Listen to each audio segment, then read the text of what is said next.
téléspectateurs yu ITV ak auditeurs yu iRadio 90.3 di leen nuyu di leen ziar di leen dalal jàmm seen émission l'invité de la rédaction ci micro bi El Hadj Malick Cissé tey jii ñu am mbégte di dalal Mouhamadou Baro nekk président du comité Palestine Sénégal naka noonu ku wax Mouhamadou Baro wax ni moom mooy fondateur du réseau des journalistes d'information sur les religions ñu koy wax Régir. Mouhamadou Baro nag prétexte invité bi mooy forum gu am solo forum international bi nga xamante ni dañ ko jagleel ñu tuddee ko forum international palestinien pour les médias et la communication boobule forum lan moo ko tax a jóg lan mooy enjeu yi ak situation actuelle bi ak moom tamit wàllum religion mu nekk lu ko soxal ak jàppaleem bi nga xamante ni da koy fësal saa su nekk ci peuple palestinien ak wàllum désinformation wàllum tamit traitement de l'information ci fànn boobule moom mi nga xamante ni Mouhamadou Baro nekkoon membre bu HCCT au conseil des collectivités territoriales waaye ku wax Mouhamadou Baro wax na tamit ni xam na bu baax métier taskatu xibaar ndax jaar na ci nekkoon na rajo bi ñuy wax la première radio privée du Sénégal Sud FM n'est-ce pas Mouhamadou Baro? waaw jërëjëf Malick. di la ziar ñu ngi lay ziar bu baax di rafetlu sa liggéey personnellement liggéeyu groupe bi yëpp. di am mbégte aussi ci yëg-yëg bi ngeen am ci waxtaane mbir mi ak question palestinienne ak actualité aussi Sénégal. Très bien alors Mouhamadou Baro dafa am loo leen di waajal ci àjjuma ji ak samedi bi lépp mu soxal wàllum séminaire international bi nga xamante ni da ngeen di delloo njukkal peuple palestinien di feddali seen coloré ci moom di ko jàppale waaye tamit wàllum média wàllum information wàllum désinformation da ngeen ci insister mettre ci accent ci fànn boobule alors forum bi nan la tëddee laataa ñu koy pàcc-pàcce.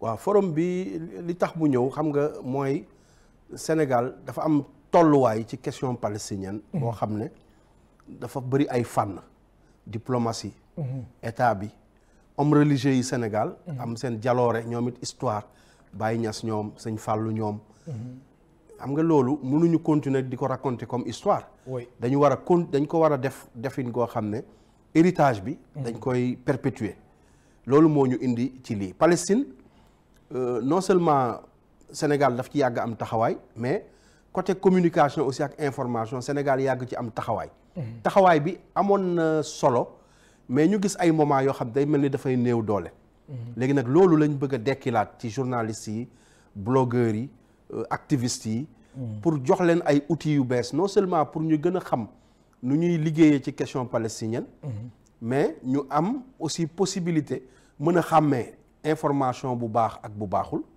que muy défendre Palestine wala mu contre Israël bu mu mën a doon beneen bi aussi mooy ñu xam aussi face aux médias mainstreams parce que médias yu mag yi occidentaux yi américains yi dañuy formater ñun suñu esprit yi maanaam si ban anam xam nga d'abord à la base rek boo jëlee média mi ngi njëkkee ci rajo ki ko théoriser Goebbels dafa doon mi ngi ko théoriser ci contexte su diggante Hitler bu muy bëgg a won àdduna bi ne man nii laa bëggee parce que sama xeet ak sama race moo gën yeneen race yi ironie du sort mi ngi ko doon def même contre le peuple juif parce que gis nga liñ ci rey ci ay juif jamono yooyu ci Allemagne ba gis nga li ci xew pour mën a manipuler ak defar xelu nit ñi ñu taxawal rajo pour mën leen orienter rajo nag am média froid la am bu gën a metti aussi mu ñëw muy télévision muy média show boo xam ne dafay génne image ak wax pour mën a gëmloo nit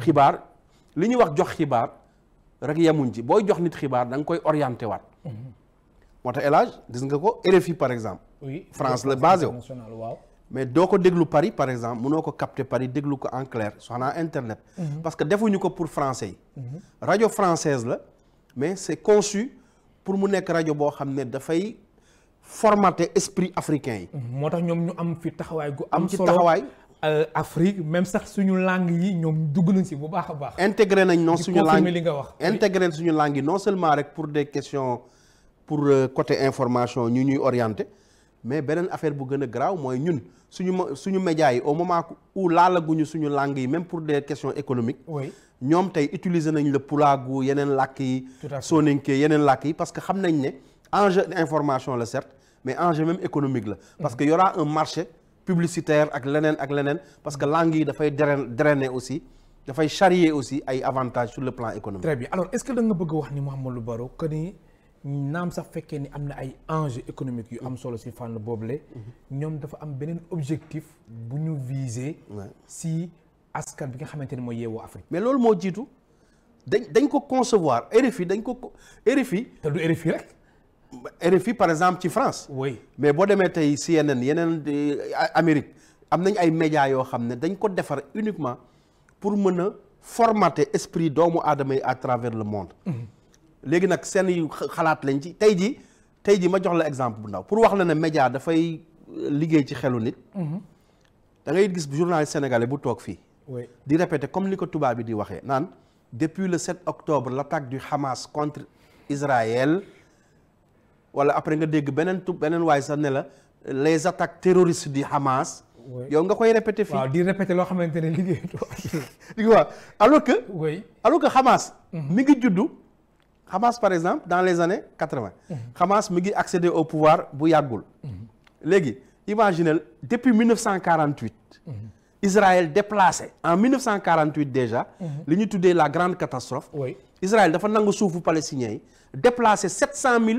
Palestiniens moment yooyu ci xeex boobu nangu seen suuf nangu seen ndox nangu seen i lépp déplacé leen ñu nekk ci camp de réfugiés yi Chabra Shatila au Liban Syrie ñooñu noonu génération yooyu ñu rapatrié woon seeni sët ñeenteelu sët musuñu xam seen maam fa mu jóge woon mënuñu dellu te pourtant amoon na résolution 194 dans les années 70 en diggante 75 76 boo xam ne dafa waxoon ne palestiniens yi dañu war a delluwaat léegi médias yi Hamas di dund 48 ba tey ñu leen di rey di leen faagaagal Hamas def benn attaque boo xam ne presque pour survie la. parce que xam nañ ne ku ñu étouffé lañ mënatuñ ba dem. mais dañu créer l'histoire à partir des attaques du 7 octobre 2023. du Hamas.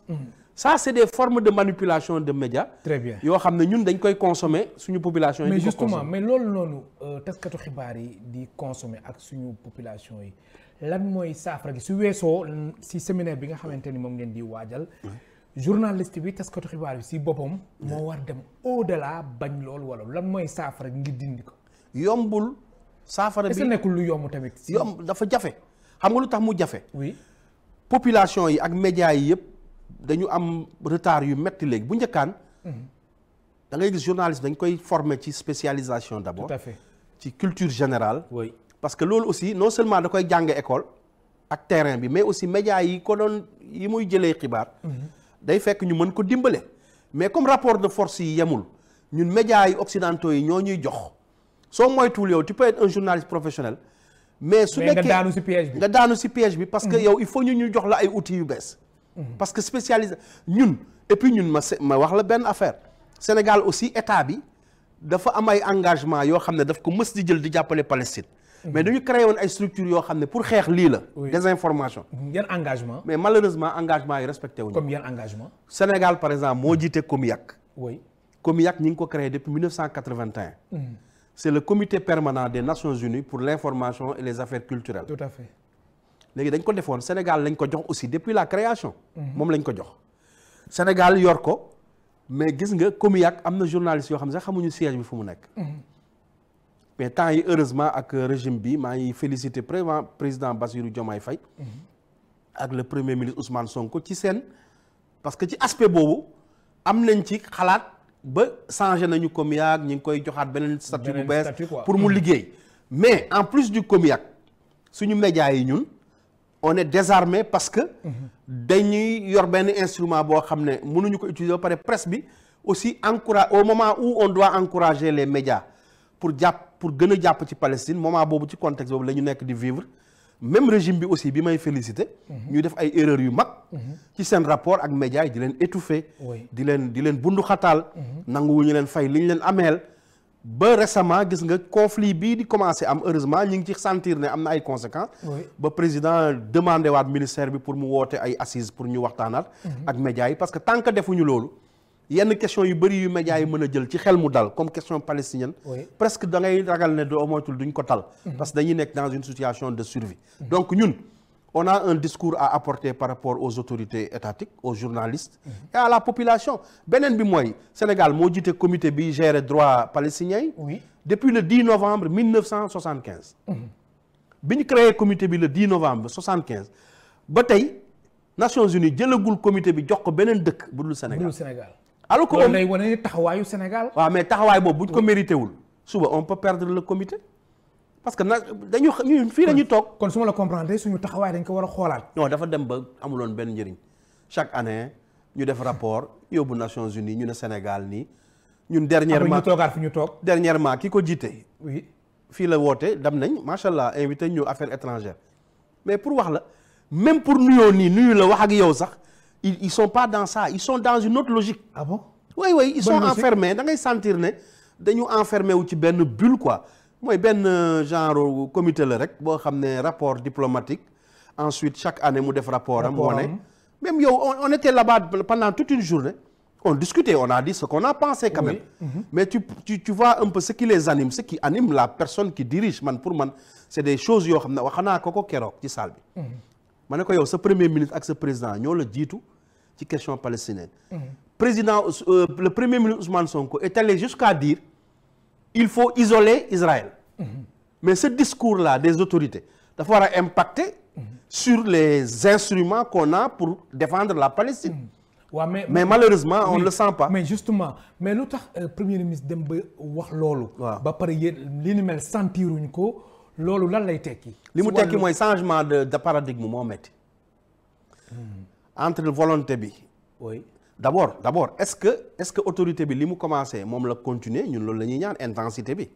parce que mën nga wax loolu ba mu yàgg après aussi ay conseils ak ay nit wër la ne la président li nga wax nii moytul balaa Amérique di la mere balaa Israël di la tiital sax. def lu amul benn njëriñ.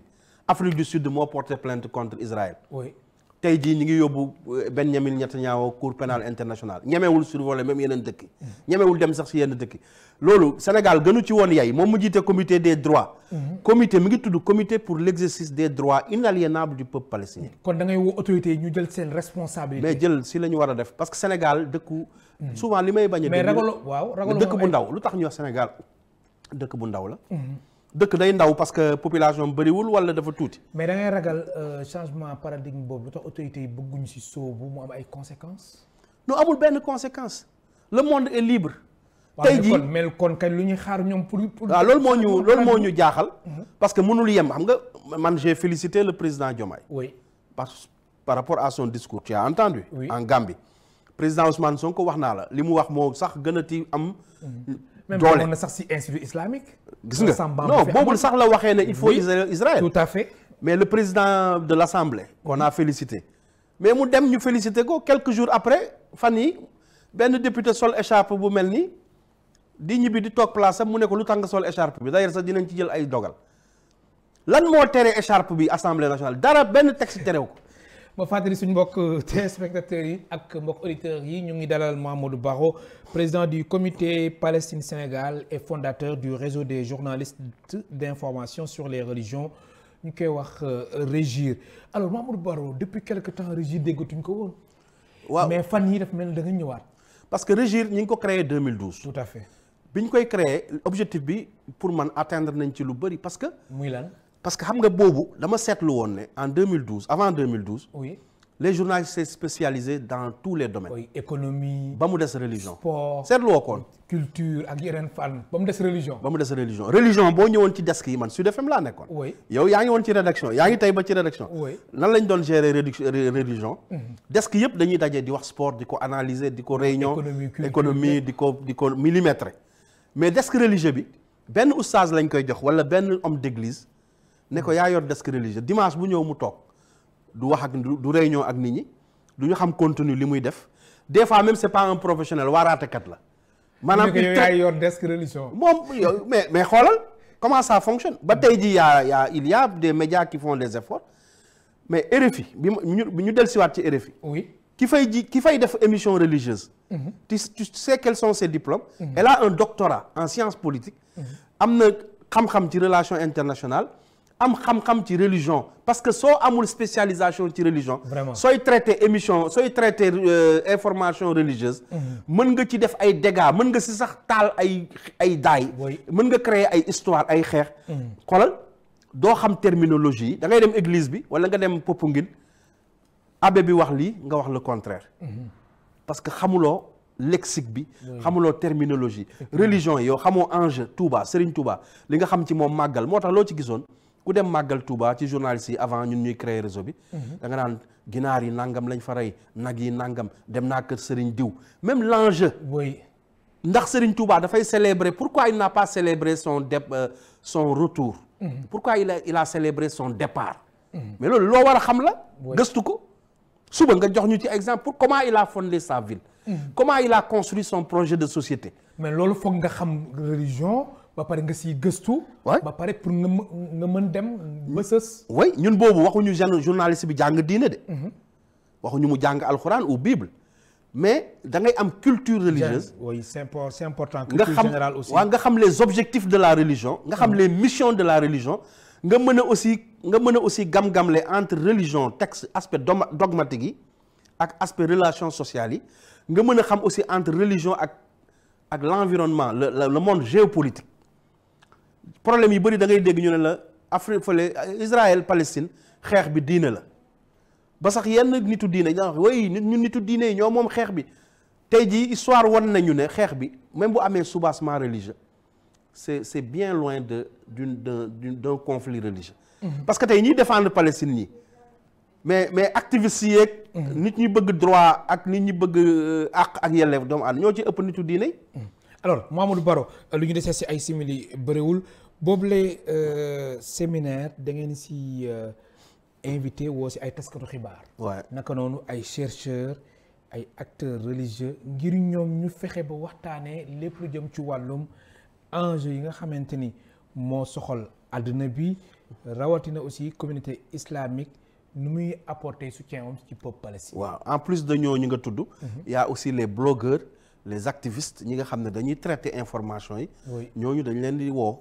jox leen ay outils. jox leen ay documents pour ñu mën a séddale li nga xam ne mooy information ak li désinformation. li information ak mésinformation. parce que soit ñu manipuler la soit nga wax lu waxul. léegi loolu aussi dañ koy def ak ay experts yu jógee bitim réew am na ñu jógee Turquie am na ñu jógee Nouakchott. am na ñu nekk fii ci dëkk bi ñoo xam ne c'est des spécialistes soo xoolee programme bi. di nga ci gis ay ñoom Daouda Mine.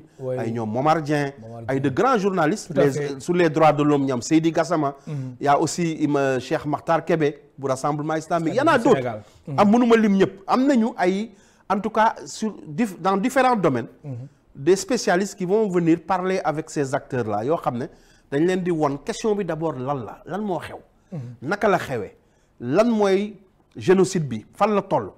naka la ñuy fexee aussi ba monde parce que monde islamique mi ngi ci jafe-jafe yu métti yoo xam ne ñoom ñu ngi leen di xeex diggante Occident mi soutenir Israël. ak Amérique Donald Trump mi soutenir Amérique.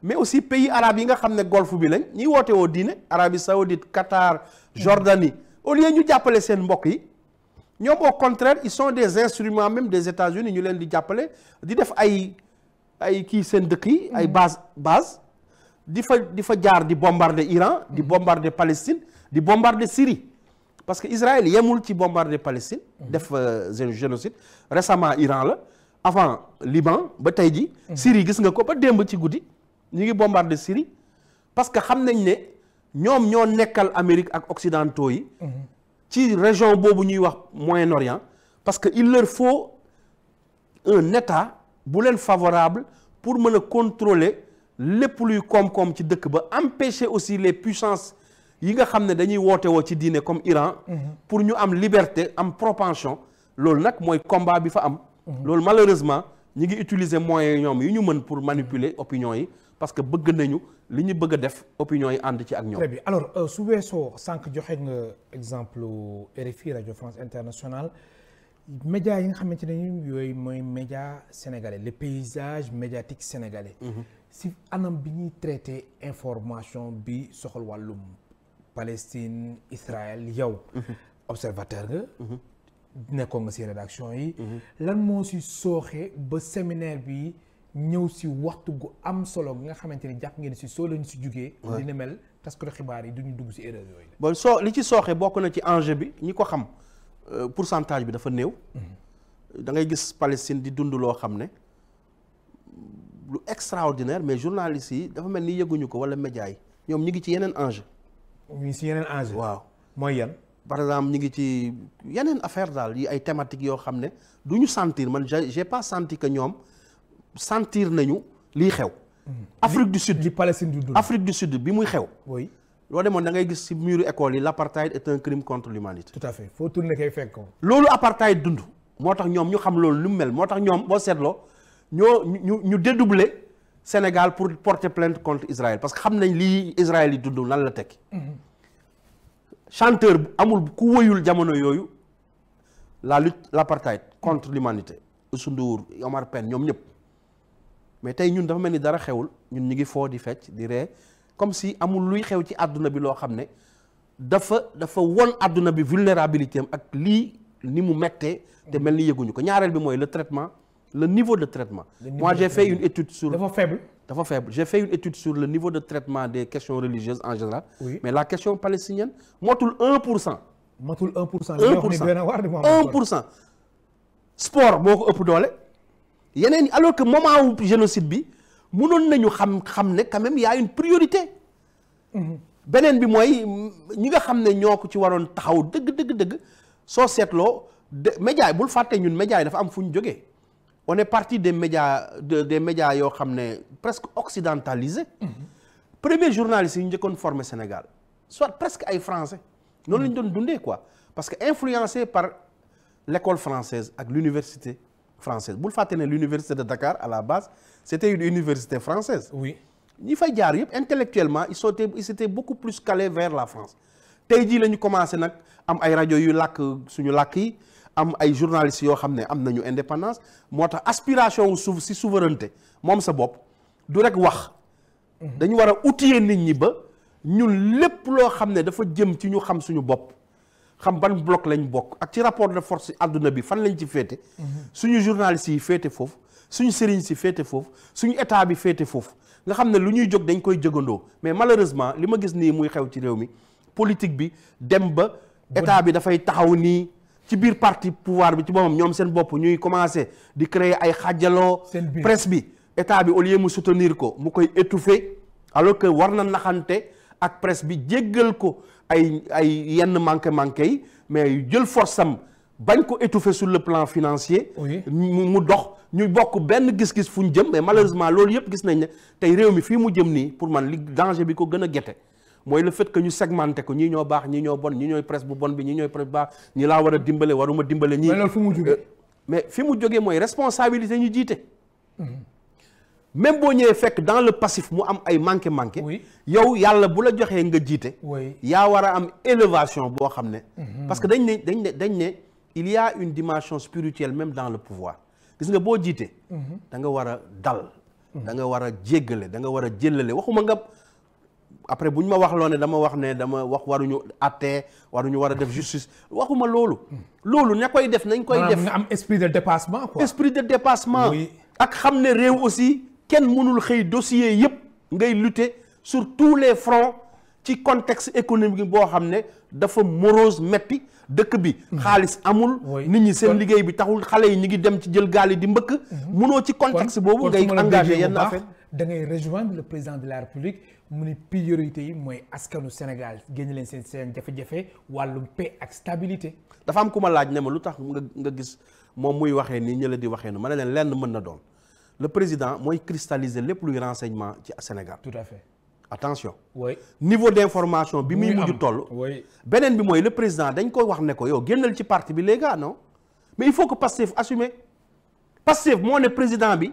nekkul ci parti bi léegi na gérer état bi léegi président Ousmane Sonko moo gérer parti bi. léegi au même moment mooy la bukki defoon rek bukki dafa mës a nekk ak mala yi mu nax leen ne leen dama gis fële am lu dee ñëpp daw te da leen doon nax.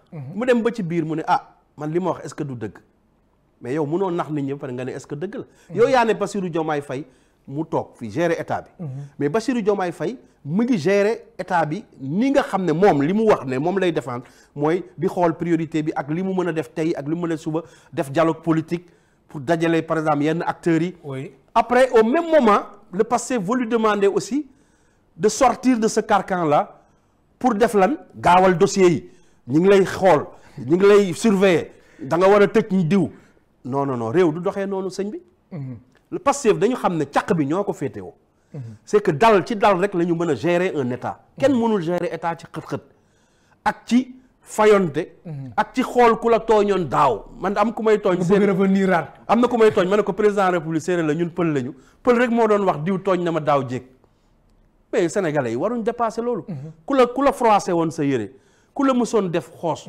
bi nga accéder au pouvoir loolu yëpp da nga ko war a remettre en cause en tout cas xeex bi ñu nekk engagé ak presse bi amul benn njëriñ heureusement nag président de la république woote na temps yi la ay journée de concertation pour wax ak médias yi mais loolu dafa war a am suivi gaaw mu jël rapport yi ak assainir suñu relation alors posture presse bi yow ban jàngat nga si def da nga jàpp ni taskatu xibaar ba nguur gi wala ñenn si ñoom lu ñu bëgg taskatu xibaar yi def ko loolu moom il n'en est pas question mënul nekk ndax am na ay yeneen régime yu ko essayé non taskatu xibaar xam nga yow mënoo ne réseaux sociaux yi ñoo ma faloon kon man su ma ñëwee les médias classiques la sama yoon nekkul ci ñoom dañ koy wax mais loolu erreur weesu ko taskatu xibaar mais defal ay cahier de charge ak ñoom waxtaane ak ñoom naka nga bëggee parce que jubal jubanti transformation systémique Sénégal 2050 noo koy defee sans les médias mënul nekk mais am na loo xam ne c'est de l'utopie mooy da nga koy xalaat nii ci sa xel ci gént mais mënoo ko appliquer su médias yi àndul ci lii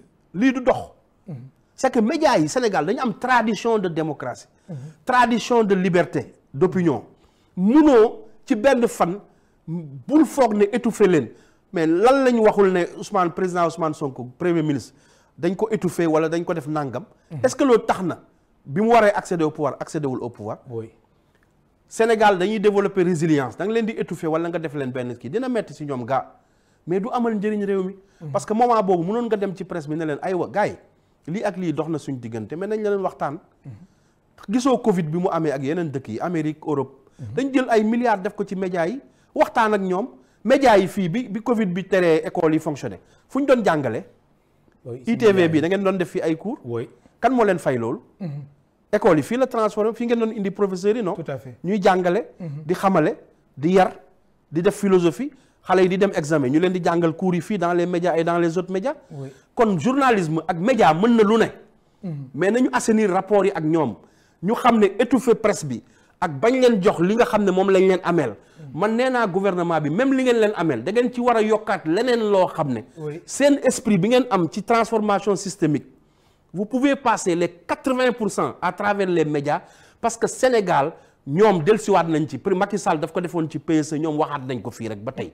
mooy le développement humain munoo bañ a tabax réew ak nit ba mu taxaw pour mën a changer réew mi parce que dañ ne même alxuraan moo wax ne munoo soppi réew te réew mi ci moom décidé wu ñu soppeeku yow nan ngay transformer réew c'est l'école la famille et les médias am na solo alors Mamadou Baro waxtaan gi am na solo trop en une minute rek ndax simili yi jeex na relation entre le président de la République Bassirou Diomaye Faye et son premier ministre Ousmane Sonko ginnaaw déclaration yi nga xamante ni moom le premier ministre defoon ak tamit sortie bi nga xamante ni président Bassirou Diomaye Faye def na ko ba muy recevoir les conclusions du dialogue national fan nañu jëm jàpp nga ni léegi liiri leer na ku nekk daal war nga mën a def seen liggéey mu nekk ay relation bi nga xamante ni bu am solo la pour intérêt wu Sénégal. non am na yoo xam ne c'est subjectif.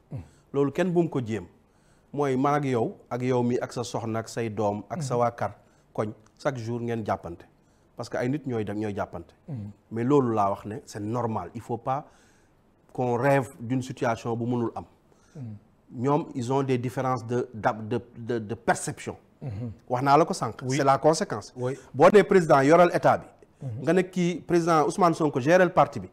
après nga dem ba mu yàgg nga bëgg a jaxasewaat baatrewaat carte gi du yombee noonu. kii day campé ci liñ ko dégg kële campé ci lañ ko dégg mais man lenn lay wax. bu kenn foog ne aussi crise à l'interne entre ñoom ñaar wala au sein de Pastef mën na laisser le Sénégal indemne attention.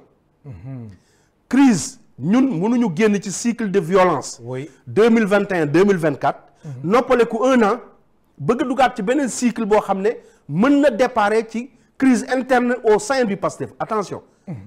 loolu suñ ko bàyyee xel après ñu bàyyi xel ne différence de perception bi waruñ ci dund ay conséquences yoo xam ne Sénégal yi dañ koy yëg beneen bi mooy ñu bàyyi xel ne Sénégal dafa am ay priorité priorité yi mooy ñu engagé ñoom lu ñu mën a waxtaan seen biir même bu ñuy rayante ci biir salle mais loolu warul génn man président Ousmane Sonko li ko naqari yëpp bu ko waxee ci biti ku nekk bu jóg wax li ko naqari ci sa morom kon kañ lañ fiy jóge donc ñu Sénégal dañuy ak ay jafe-jafe yoo xam ne ñoom li ñu leen di demander mooy ñu continuer di gérer les contradictions en interne qu'ils mettent la priorité le Sénégal en priorité surtout dans une situation de morosité économique. tout à fait dëkk bi am na ay jafe-jafe ci wàllu koppar ak loolu mooy priorité yi vraiment mais soo ko deful bu amee crise foofu mu dajeek ak situation économique bi front social bi am na fu muy egg foo xam ne doo talati liggéey parce que bala nga naam ne fa. am na solo nañu moytu baax côté boobu. am na solo Mouhamed Boro maa lay gërëm baax. maa ngi lay gërëm di la sant.